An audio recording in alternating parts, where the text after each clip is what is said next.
Welcome to a world where betrayal meets its reckoning. Tonight, I bring you a tale of deception, vengeance, and a decision that will change lives forever. The sweet comfort of post-coital sleep. That's what allowed me to secure my wife's wrist to our handcrafted ashwood headboard without resistance. She didn't wake immediately, but when she did, her eyes fluttered open in confusion before her scream shattered the silence. Her lover, Bob Simmons, stirred beside her, only to realize his own wrist was locked in place. His cry was less of terror, more of pain as he tumbled off the bed, wrist twisting violently in the process. He scrambled back up, panic plastered across his face, but whatever words he had died in his throat. Maybe it had something to do with the large-caliber revolver I had aimed squarely at his chest. "Did you sleep well?" I asked, my voice laced with ice. "My God, Jerry, it's not what it looks like," my wife sobbed. I smirked. "Oh, then? Help me understand. Because from where I stand, you're lying in our bed with a stranger, trying to convince me you're a faithful wife." "Don't do anything stupid," Bob wheezed, his eyes locked on the .35 Magnum trembling in my grip. He was trying to play the voice of reason, but fear dripped from his every word. "She's not worth going to jail for." "Interesting," I mused, my rage barely contained, still trying to protect her. "That's rich. If you were still my wife, I'd have to defend your honor. But since you've made your choice, I really don't care. Jerry, please put the gun down. We can talk about this. This isn't worth your life," she pleaded, her voice shaking. "Wow," I chuckled darkly. "The romance has bloomed beautifully, hasn't it? He insults you, you insult him. You chose him over me, and now here we are." Tears streaked her face. "Jerry, please. I made a terrible mistake, but we can fix this. I'll fix this, I promise." Stared at her, my heart aching in ways I didn't think possible. "And how exactly do you plan to do that? Are you going to go back in time and erase what you did? Because that's the only way I could ever look at you the same again." I placed the revolver against my own temple. "Maybe I should just end it. One pull of the trigger, and this pain stops. You'll be free." "Jerry, no!" she screamed. "In horror, do it!" Bob snapped, his voice a challenge. I exhaled slowly, lowering the revolver, as a sinister idea crept into my mind. With a flick of my wrist, I opened the cylinder, watching 6 rounds tumble onto the floor. I picked up a single cartridge, rolling it between my fingers. Bob grunted as he struggled against his restraints, failing miserably. "What a coward!" I smirked at his desperation before turning my attention to the bullet.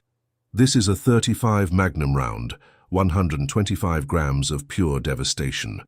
When fired, it tears through flesh at 500 feet per second, flattening upon impact and expanding threefold. If you survive the initial hit, you'll still bleed out within minutes." My words hung heavy in the air, their weight suffocating. I inserted the lone cartridge into the chamber, then tilted the revolver, spinning the cylinder with a flick of my wrist. The soft click as I locked it back into place sent a chill through the room. "Since I don't know what to do, I'll let fate decide," I murmured, raising the revolver. "And since Bob is the guest of honor tonight, I think it's only fair he goes first, or him. Would you like me to record something for your wife or daughters, Bob?" I asked, my voice calm, almost soothing. "It's going to be very lonely in that house at 726 Maple Lane if you go through with this. If you eat that bullet, Bob, your wife, Allison, and your twin daughters, Zoe and Chloe, will be devastated. And when they see the package my investigator sent them, well, let's just say their grief might turn to something else entirely." Bob's face twisted with confusion, fear. I took a slow step forward, savoring the moment. "I considered sending some less explicit pictures," I continued, my tone almost casual. "But I decided your girls deserve to know exactly what their father was doing during those late nights at the office, and just to be thorough, I included pictures of your other 2 affairs. Wouldn't want your wife to miss the full picture, right?" Bob's face drained of color, his hands shaking as he gripped the sheets. He was already pale, but when I pointed the revolver at him, he somehow turned even whiter. I cocked the hammer back. He squeezed his eyes shut. Click. The hammer fell. On an empty cartridge. Bob let out a strangled breath, his whole body trembling. The sheets beneath him darkened as his bladder gave way. "Disgusting." "You survived this round," I said coolly.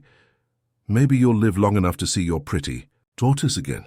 I turned to my wife, Barb. How about you? I murmured, shifting the revolver toward her. Are you ready to meet your maker? You went to church last Sunday, didn't you? Confessed your sins? Or did you skip that part? If you die today without repenting, do you think you'll go to heaven or straight to hell? Tell me, Barb, is adultery still considered a sin in your religion? Her lips trembled. Yes, she whispered, eyes squeezed shut. I'm sorry, what was that? I leaned in, feigning curiosity. Yes, Jerry, she sobbed. Adultery is a sin against my spouse, a sin against God.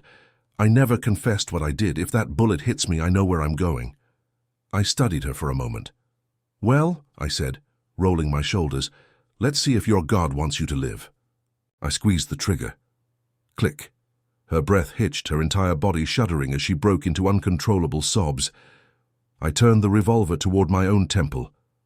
I was in such a dark place before you came into my life, Barb, I told her, my voice softer now, almost thoughtful. The only time I ever felt good was when I was on a winning streak. It was never about the money. It was the thrill, the high. I told myself if I had someone like you, someone kind, someone gentle, I wouldn't need the rush. Did I ever tell you it was the memory of your hands that made me stop? The way you bandaged mine that night in the emergency room? That's when I quit. I paid off Gino, walked away from the game forever. I exhaled slowly.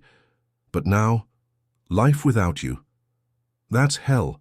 If this bullet takes me, at least the suffering ends. You won't be able to hurt me anymore. Maybe that's what I want. I pulled the trigger. Click, my wife screamed. Damn it, Bob cursed.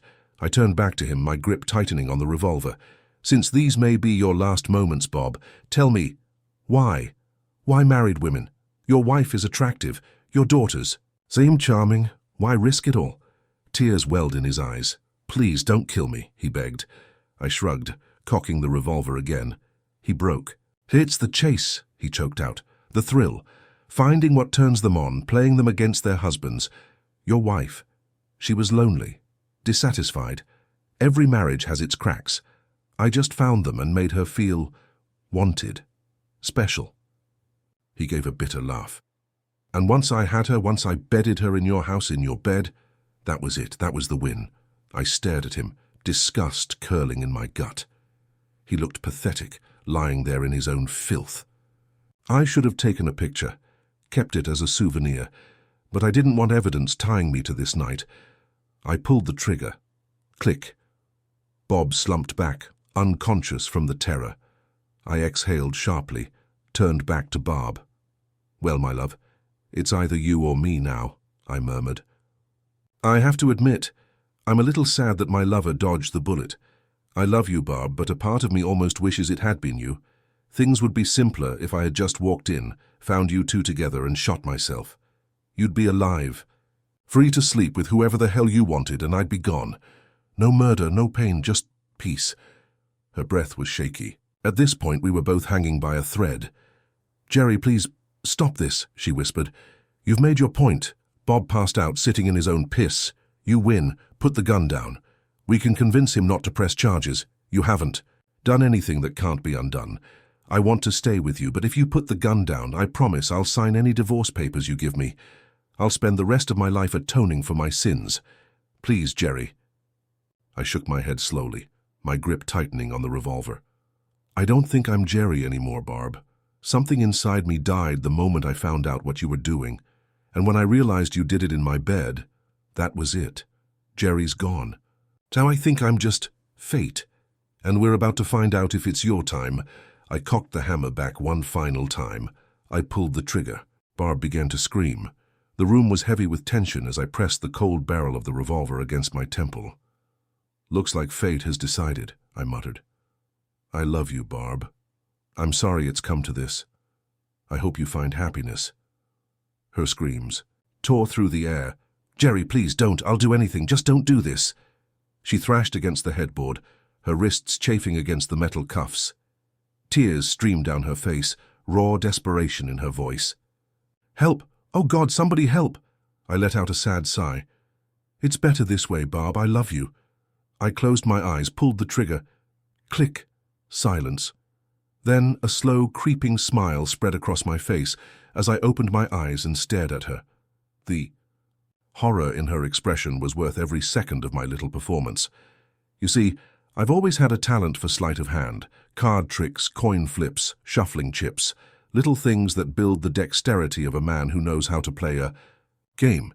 Gino may have mangled my left hand, but my right was still quick, still clever. While she was fixated on the barrel, I'd already tilted the revolver just enough to remove the live round and let it rest in the palm of my hand. It was all a game of fear, and Barb had just lost. A cruel laugh escaped my lips as I turned to the side, finally exhaling the tension I had built. What? Did you really think I'd die for you? That I'd let you and your lover walk free while I rotted away? My voice dripped with venom. Oh, Barb, you never understood me at all. I bent down, scooping up all 6 rounds from the floor. This time I loaded them for real, snapping the cylinder shut with a sharp click that made Bob flinch. Tossing the key onto the bed, I leaned in close. Take the key, get your clothes, and get the hell out of my house. Think of it as a lesson, Bob. I turned my gaze on him, watching as he flicked his eyes between me and the gun. Right now I'm letting you live, but if I hear a single whisper from the cops, I won't stop at you. Your wife, your kids, every last one of them will know what real suffering is. Would I really go that far? Probably not. But Bob didn't. Need to know that. He scrambled for the key with trembling fingers, his face ashen. Barb didn't move. She just sobbed, staring at me like she no longer recognized the man she had betrayed. In the end, Bob never said a word to the police. And Barb, she signed the divorce papers without a fight. I didn't want her money, just my grandmother's wedding ring, and for her to take back her maiden name. That was the final insult. She moved away, and though she still sends me birthday wishes on Facebook, I don't check her page. I wasn't lying when I said I loved her once. But that love died the moment she made a fool out of me. Bob, though? He lost everything. Divorced, broken, barely scraping by in a 1-bedroom dump, drowning in spousal and child support. The last thing I heard, he was a shadow of his former self. Before he blocked me, I sent him one final message. If you ever want to end it, Bob, you can always borrow my revolver. Now tell me, what would you have done in my place? Drop your thoughts in the comments. And if you haven't subscribed yet, do it now. You won't want to miss what's coming next, and trust me, it's going to be brutal.